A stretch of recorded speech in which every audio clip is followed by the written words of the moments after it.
Hello, and thanks for joining me today. My name is Jeff, and you're listening to episode 9 of the Comic Book of the Day podcast.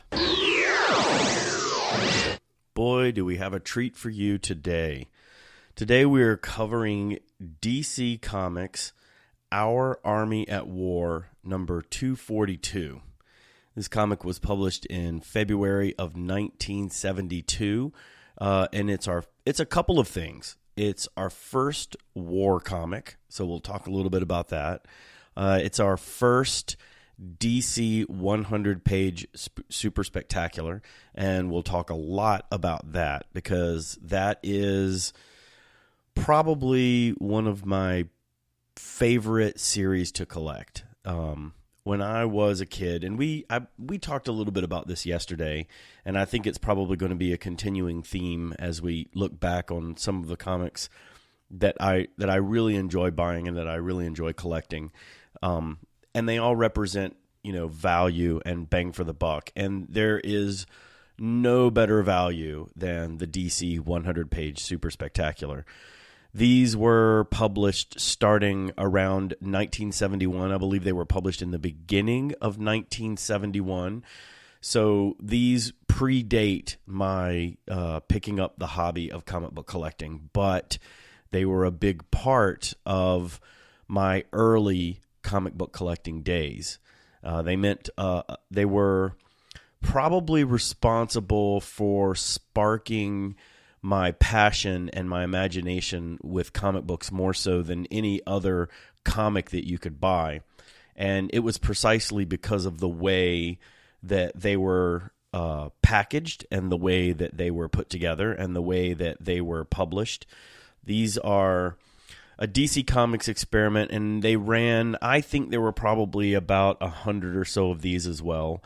I don't know exactly how many there are. I think there are, they ran from 1971, I believe, until probably about 1973 or 74, maybe. This particular comic, Our Army at War, number 242, is February of 1972. So this is about a year after they began publishing 100-page Super Spectaculars. And they are exactly what they say they are. They are 100 pages of comic book. They are square bound. They're sort of the evolution of the 80-page giant. So in the 60s, in probably I think the late 50s, early 60s, DC began publishing annuals as 80-page giants, and the offhand special edition of a comic. I've seen, Batman and Superman and detectives and Action Comics annuals and 80-page giants that predated the 100-page Super Spectacular. But the 100-page Super Spectacular was the one that was published starting in the 70s. And when I was a budding comic book collector, I used to go to the mall. Would have these antique shows. They weren't exactly comic book conventions because I don't believe I went to my first comic book convention until probably, I want to say maybe 1979, 1980. So it was maybe a couple years, maybe a year or so after I started buying comics. But around the 70s, maybe around the late 70s, early 80s, you could go about maybe once a month, maybe once every couple of months. The mall would have what they would call an antique show, and these were people that would be selling Time Life magazines. They would be selling antiques. They would be selling, it would almost essentially be at what you would think of a flea market. No, that's not probably accurate. It definitely was not a flea market. It was more of an antique sale, but peppered throughout these dealers that would set up in the middle of the mall, in the middle walkways of the mall, right? So when I was a kid, the indoor mall that we had near our house was kind of a cross-shaped mall, and in the center was a big fountain, and north, south, east, and west. And on the four walkways jutting out from the center, they would have these antique dealers set up in the center sections.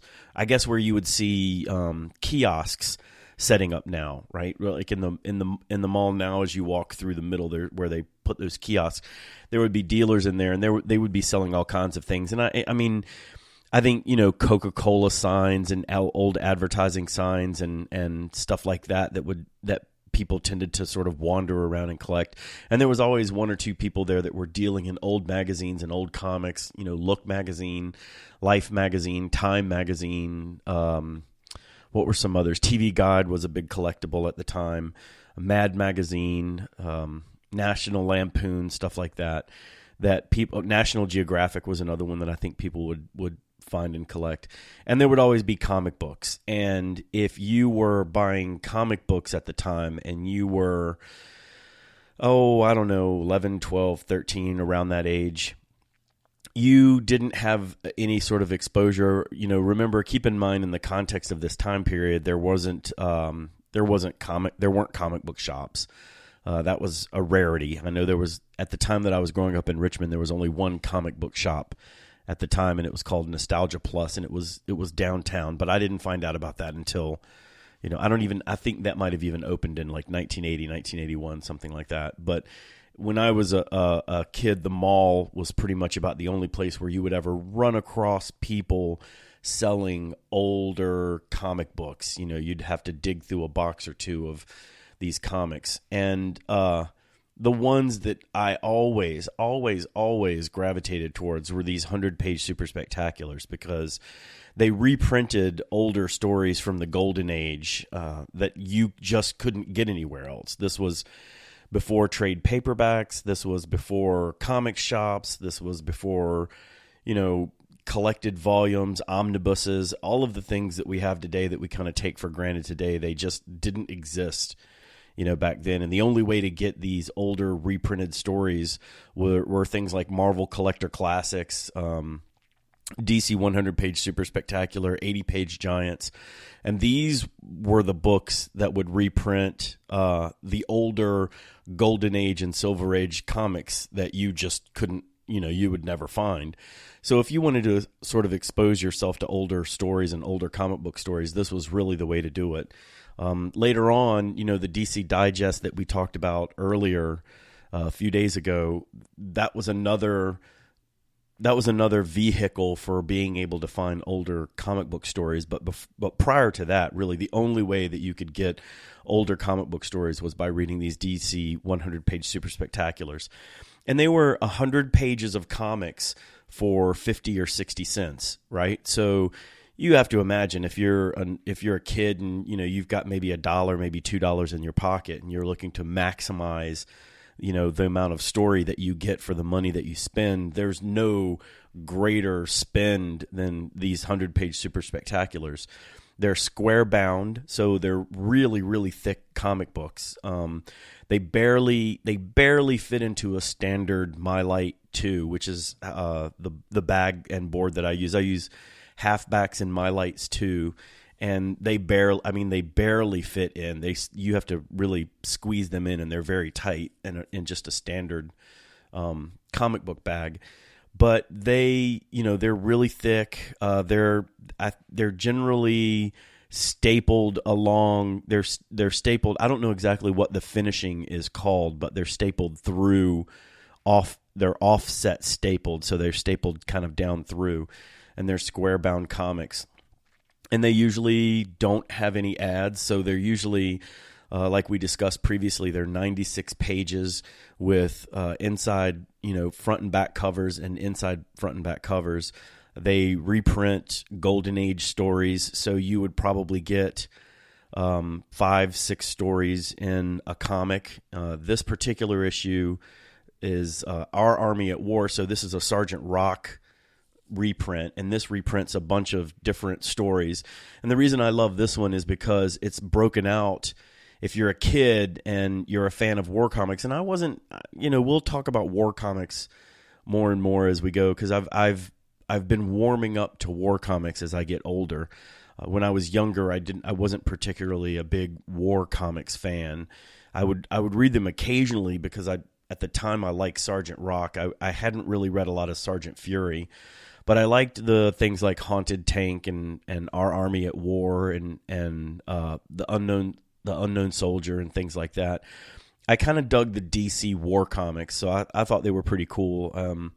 Enemy Ace, all of that kind of stuff. I would, I guess, occasionally read them when I stumbled across them, or in this case, in the case of like 100-page Super Spectacular, if you wanted to kind of splurge and you were going to get more bang for your buck, you could buy a 50, 60 cent 100-page Super Spectacular, and you'd get a whole ton of different war comics. You'd get one sort of binge. You could binge read 5-6 war stories out of these and sort of pass them on.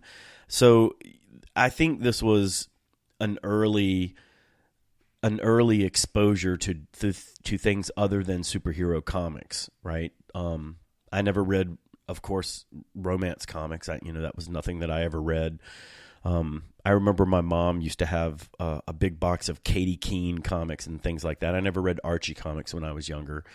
I think the only sort of off superhero genre comic that I picked up was a war comic, and if I were to put a percentage on it, I'd probably say about 10 to 20% of the comics that I bought were war comics, and of those 10 and 20%, probably all of those were Sergeant Rock, Our Army at War, Haunted Tank, those types of books from DC.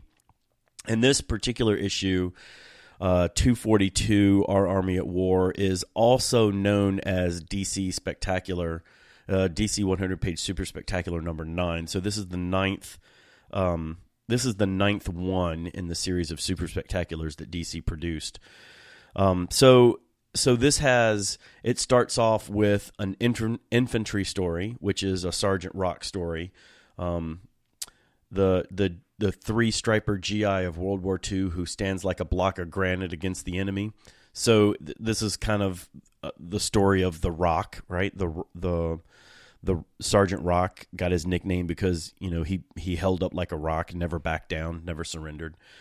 Then there's an Air Force story here with Johnny Cloud. I dug Air Force stories because my dad was in the Air Force, so I always thought that was pretty cool.